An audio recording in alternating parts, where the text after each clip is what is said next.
Good morning, everybody. I'd like to call this session the Board of Revision to order and begin by acknowledging that we are in Treaty 1 territory, the home and traditional lands of the Anishinaabe, Ojibwe, Innu, Cree, and Dakota peoples, and the national homeland of the Red River Métis.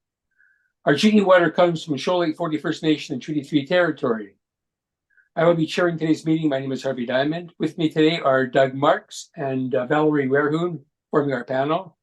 The City Assessment Department is being represented by Sharon Tang, and our administrator is Marizan Due. We will be hearing applications for revision of the assessment rules. In accordance with the Municipal Assessment Act, the matters for which revision are requests that have been described in each application, and we will be limiting discussion to those matters. The statements that are made at this hearing must be sworn testimony, and anyone speaking to such matters will first be sworn in. Be advised that comparisons of assessments of properties are not considered as evidence of market value by the Board of Revision. The Board of Revision is appointed annually by Council and is independent of it and the City Administration. We make our decision on the basis of the evidence provided at this hearing and will issue written order that will be mailed to all parties as soon as possible.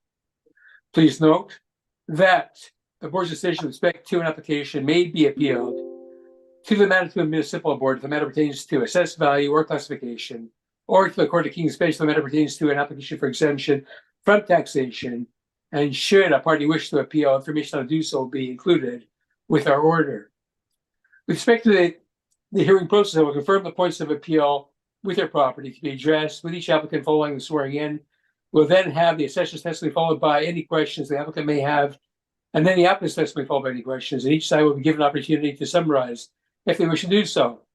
Once all the evidence upon an application has been brought forward, the applicant may leave. The process will repeat for each item on the docket today. The session will close after all applications have been heard, and the board will deliberate in private and make its decisions. So you will receive the board's decision by written mail as soon as possible. As information, all public hearings are live streamed, recorded, and will form part of a public record. And today we'll be hearing the only item on the docket, reminding, which is item number 3.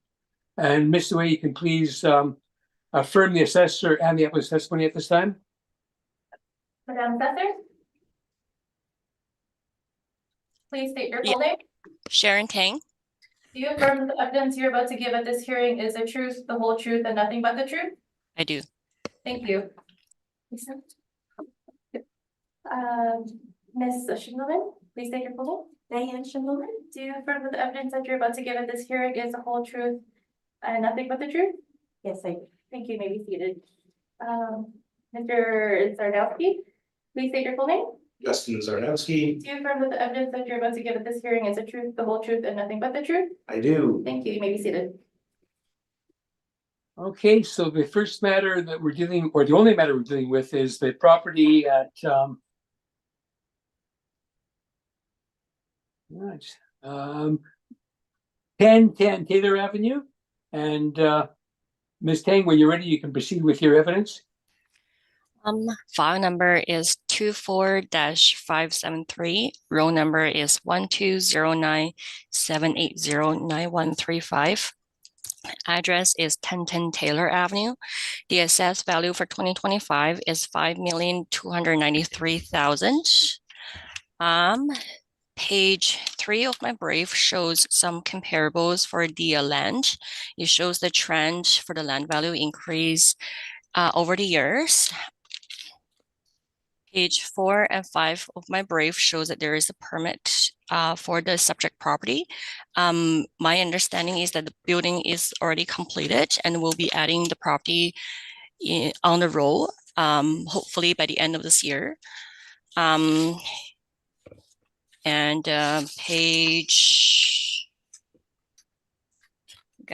page from page 13 to the last page of my brief shows the pictures of the advertisement for the subject property. And that's my presentation. Okay, applicants, I know there's 2 of you there. If you have any questions, you can ask the assessor those questions now. We do. So looking at your comparables, your comparable 5, 6, and 7, those would be in, the the refinery district or the sugar beet lands? That's correct. Okay, and each of those, although it's marked no sewer, no water, I think each of those parcels have actually been developed, correct? That's correct. Okay, and for each of them, do you know if they include the access roads and frontage, or is it just the parcels that were buildable? I don't have that information.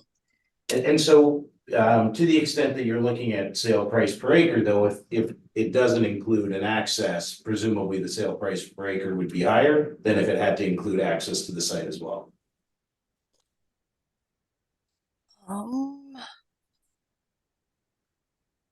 I'm not sure. Okay, and for each of those, do you happen to know how many units were built on comparable 5? No, I don't. Okay, and comparable 6 and 7, would it be the same? That's correct. I don't know the information for those ones.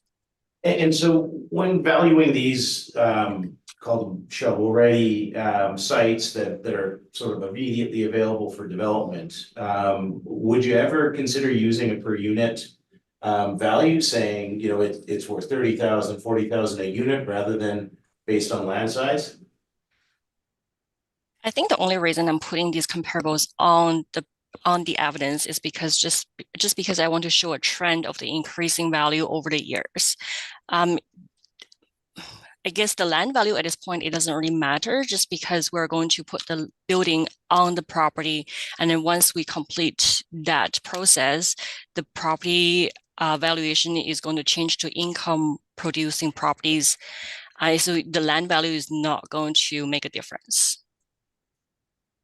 Okay, and yeah, and I think we understand that too. There'll be a supplemental assessment once, Right. Once you, so this is a pretty short term Exactly. issue. And just so to be clear, so you're saying these are not so much comparable as intended to just illustrate a historic trend? That is correct. Yes.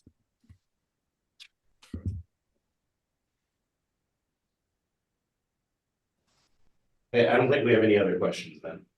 Yeah, thank you. Mr. Marks, do you have any questions? No, my question's been asked and answered. Thank you very much. Ms. Warren, do you have any questions? Just one. When you're using your comparables against the subject property, any of the comparables have any hydro structures on them? Like this property has? I'm not aware of. Okay, so have you, in your assessment, would you have considered a portion of what the land value and having hydro structures on it? I think so. I think there's a replot done on this property a couple years ago. So at the time of the replot, if there's any hydro lines or any, anything on the property, it will be considered in the value itself. And you believe that was considered when the assessment was done? That is correct. Okay, thank you. That's all for me. Thank you. Okay, you know, I did have an opportunity of reading over the all the information before, and I know that there's some question about the effect of the utility caveat that affects the property, Ms. Tang. And has the city considered, first of all, does it limit the development of this property in any way? That caveat. I'm not too sure. I wasn't aware of anything about that. Okay, so we'll have to hear the applicant's evidence on that. But I was just wondering, because it would perhaps, if part of the land could not be developed because of that caveat, that would affect the assessment if it was considered, would it not? It would be, but I think for the portion that from, I guess, the applicant's brief, it looks like the portion that was covered for the easement was built for the parking lot. Okay. And the green space. So okay, and if there is no restriction on parking on that easement, then it might not have a detrimental effect. And I don't know that yet. That's why I'm asking the questions. Okay, but thanks. That could answer my question. So basically, then, your comparables are just to show the value of raw land and the value of raw land per acre and the fact that it was increasing over time, That correct? is correct. That is correct. Okay. Okay, and I know your answer to the applicant was that really doesn't really matter if you haven't considered how many units can be built on it, because it's going to soon be subject to a replot, and the value of land will go into the whole project as income producing project. So today's hearing is very short term. The results of it, correct? That is correct. Okay. Okay, I think you've answered my questions. Thank you very much. Okay, applicants, you can present your evidence, please.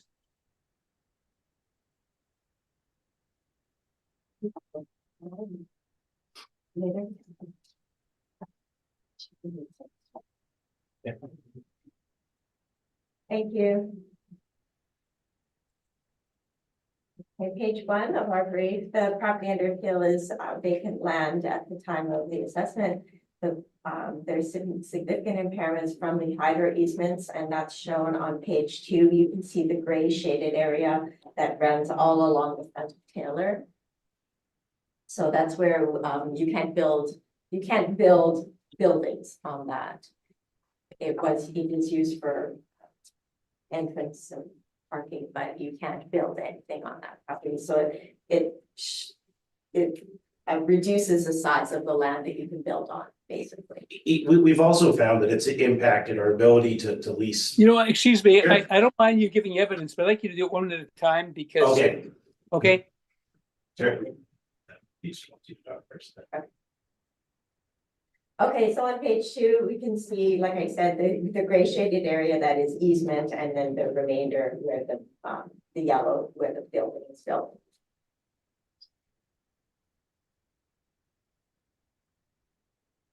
So like I said, if when there is easements, it restricts the area you can build on, and also it may restrict how you build. In the example of the Scotiabank building, which is just down the property a little bit, Manitoba Hydro identified requirements that added substantial additional cost to piling because of the easements that were in place, and the piles are not able to be installed next to the easement. So that affected how the construction was done, which presented more cost to the construction. Like I said, the building has to be situated away from the easements, like it was done. And this will always be an issue at this site because of all the hydro towers, the easements underground, and all that sort of thing. We also have to build cribbing, fencing, and boulders all around the hydro towers so that there's no risk of damage of the vehicle or anything like that.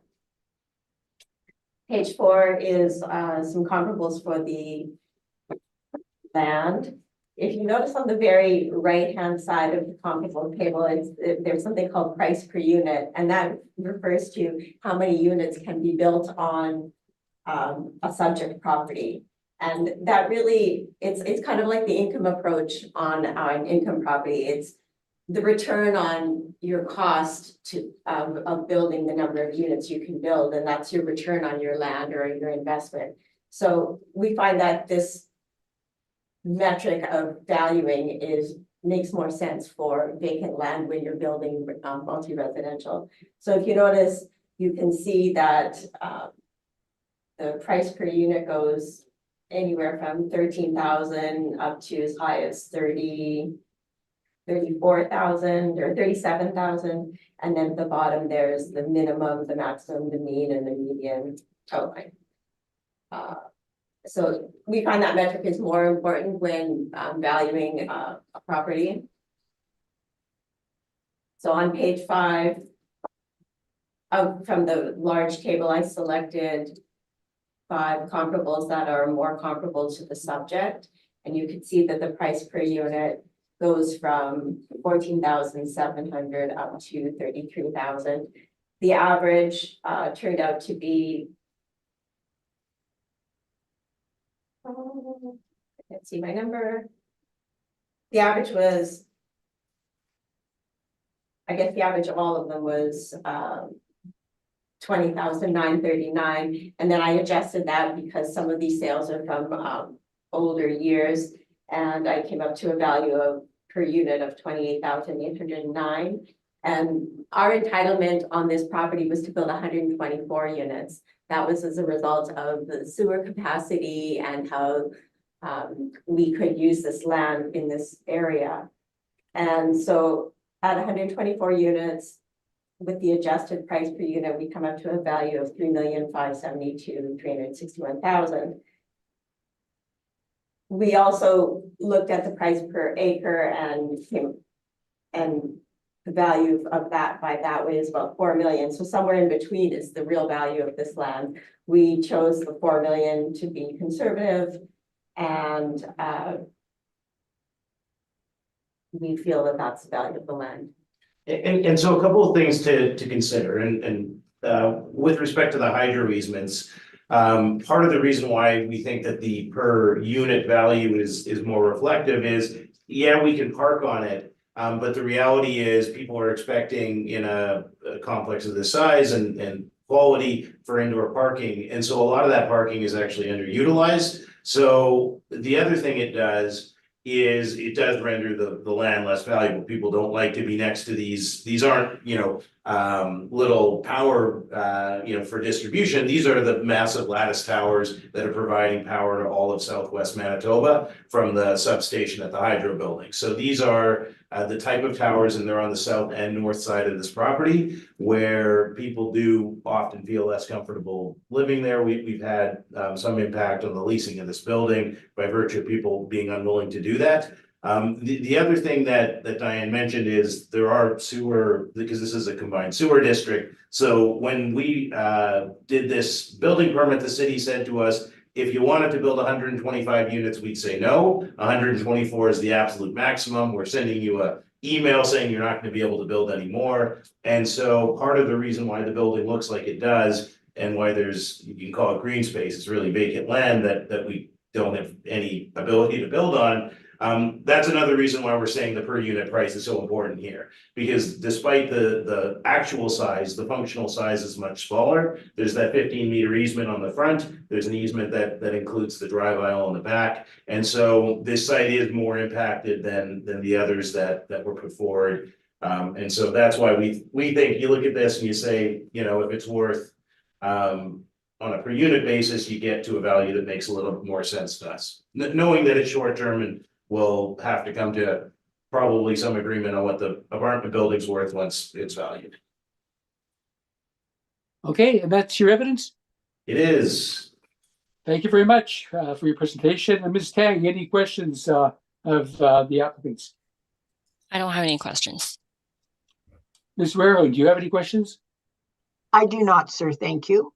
Thank you. Mr. Marks, do you have any questions? Yes, with regards to the hydro easement, how much of the property in total is affected by that? So it's about a little more than 0.7, a little less than 0.8 acres. Okay, So we'll just call it 30 to 35,000 square feet. and these are the highlighted transmission towers? Exactly. The ones on the north side the south side that is less impacted are the tubular ones. And then the 15-meter easement on the front of the property are the lattice ones, like the big towers. And this has an effect on the rental of this space? Yeah, there's people who aren't, I don't agree with them, but there's people who are uncomfortable living that close to hydro towers. And we've had people who have been unwilling to lease apartments from us because they don't want to live in proximity to high voltage transmission towers. Okay, and what would be the closest you would be to the transmission towers on the south? On the north, the south side has a little, you'd be 7 meters, so call it 20, whatever that is, 22 feet, 23 feet, from edge of balcony to lattice tower. Okay. Like it's close. And how tall are those towers? They're 40 feet. Ballpark. And on the north side? So the north side, they're actually taller, they're just less ugly. So they're still had transmission But it towers. wasn't pretty at some point. Well, of the two, they're prettier. Okay. They're giant tubes, so instead of the big steel structures, they're a little bit less intrusive, but they're actually taller and more frequent, because just the assembly, they have to be closer together, but they're a far more attractive, less intrusive product, but it's still a high voltage transmission line. Okay. Okay, that's all the questions I had. Oh, one other question. Underground easements. Was that for hydro or was this? These are all above ground. There is some underground infrastructure that's located in these easements. But those tend to be either Shaw, Bell MTS, or low voltage lines.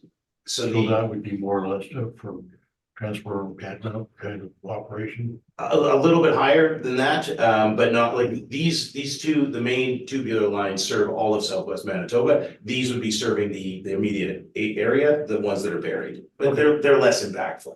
Okay, that's all my questions. Thank you. Okay, thank you. So I think I know the area, so I think I know the buildings.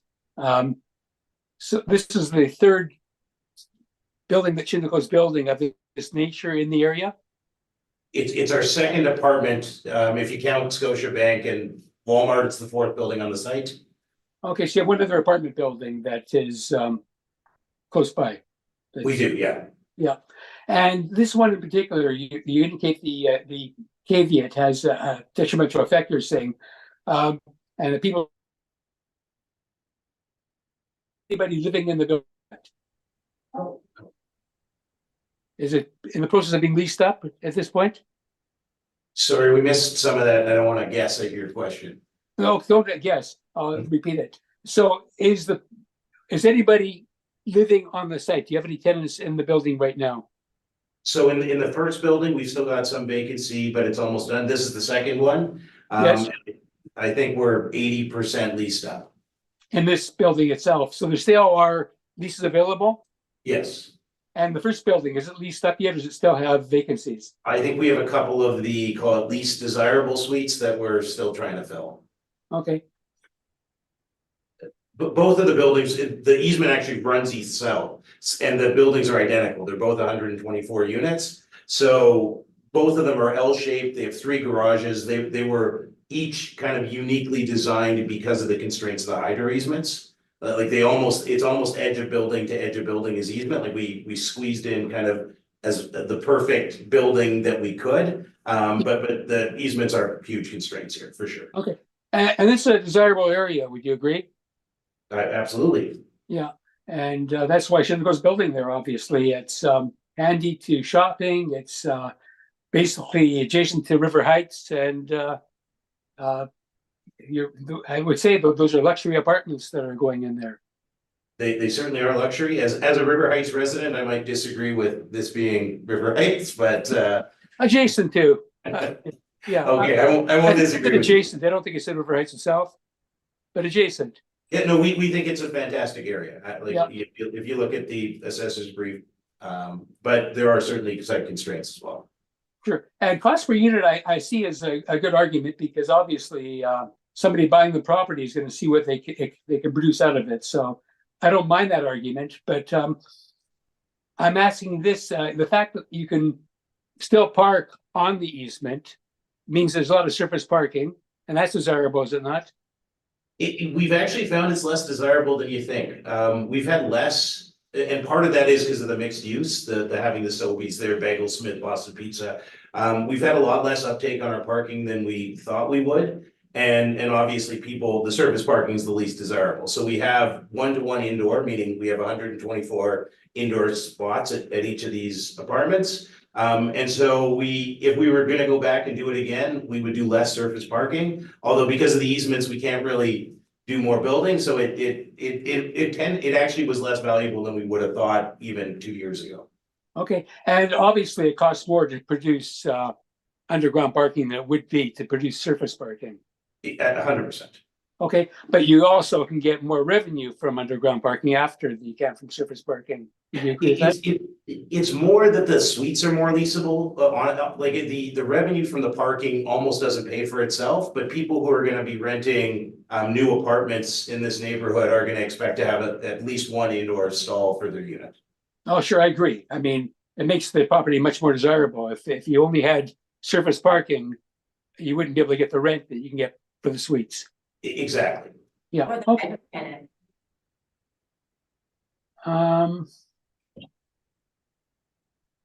And you value it two ways. You value the land, you value it. So in fairness, though, somebody then who was developing land, they could put more units on, but they wouldn't be able, and they had a lot of surface parking that they could use. It wouldn't be, it would cost them less to develop it if they weren't putting in underground parking. So those units, even though it is priced per unit, those units wouldn't be as valuable as this property. Would you agree? 100%. And that's why if we were buying this, we would value it on a per unit basis, not per acre. Yeah, no, so it makes it more difficult to do the comparison. That's all I'm asking this. I'm trying to get my head around that. Yeah, no, I mean, we have nothing but sympathy for the position you guys are in every day here.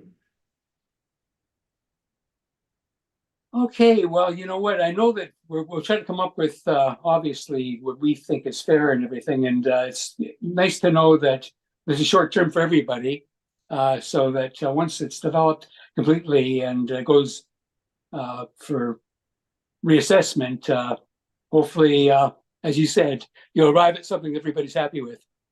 And so we do just have, yeah, actually on that exact same topic, a very short rebuttal. Okay. Yeah, I'll distribute it out to the panel members and the assessor, Mr. Chair. Okay, we'll look at the rebuttal.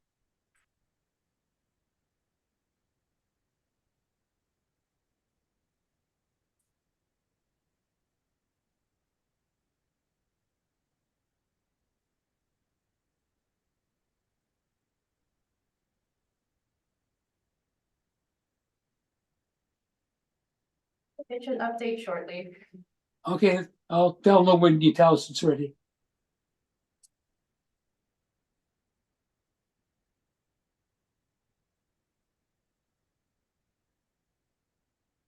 It's been uploaded, Mr. Chair. Thank you.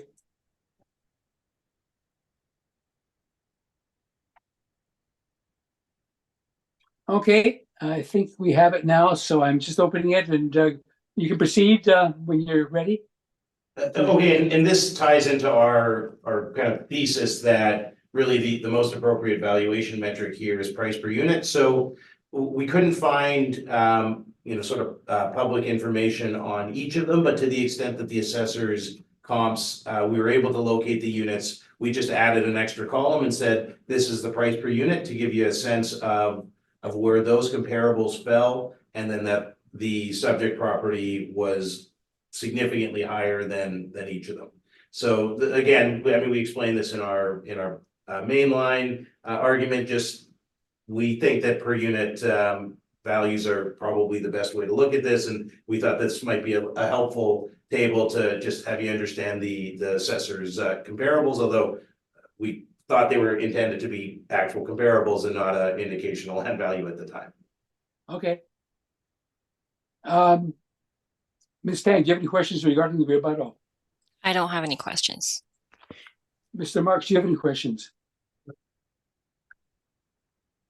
So you're looking at price per unit, and this price per unit is considerably lower than what your subject property is. Correct, assess that, yes. Now, at what level do you feel that your property would be at per unit? We were at about 28,000 per unit. As opposed to what the assessor has at 42 and change?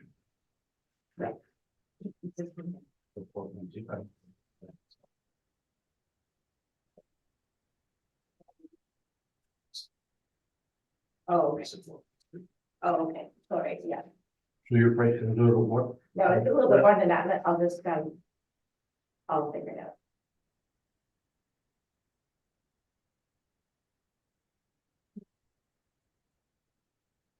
Is that your questions, Mr. Marks? Do you have any others?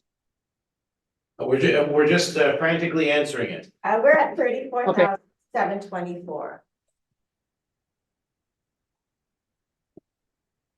per unit. Which is almost the highest of the unit values that we knew for the assessors. Right, okay, thank you very much. No further questions. Thank you, Mr. Marks. Ms. Brown, any questions? I don't, thank you.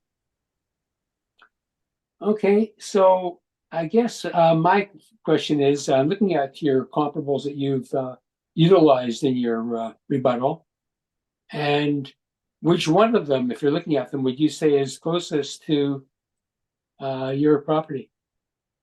Well, so these are all of the assessors comparable. So we, Yeah. frankly, I don't think any of these are comparable because they have different site influences. Not to try and lead new evidence. I mean, the refinery district is next to the university. It's got, it's a service development, so people are buying individual pads. But what we wanted to illustrate is on a per unit basis, if these are sort of the best comparables for land value in Winnipeg, we don't think that we fall at, well beyond any of the other comparables. We just think we should be in line. We don't disagree with you. It's a good neighborhood, but we don't think it's miles better than every other site in Winnipeg. We're saying, call it 34,725 or 24 an acre or a unit. That's the value at 4.3 million that we're suggesting. And we're just saying that if you actually check the per unit value of the assessors comparables, that's pretty consistent or lower.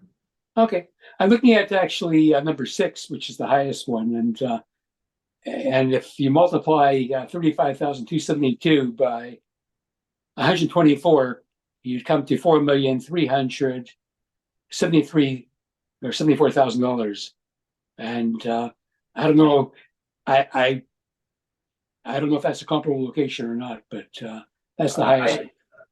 If that was ultimately your decision, I don't think that we would be unhappy. That's good to hear. Thank you for the vote of confidence. Okay, I think then we've heard all the evidence. We've got to make the decision now. Thank you both for your presentations, and I hope that we can come to a decision that makes everybody happy. Great. Thank you. Thank you.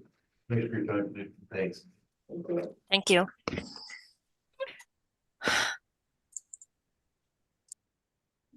Yeah. Let's be ending the stream.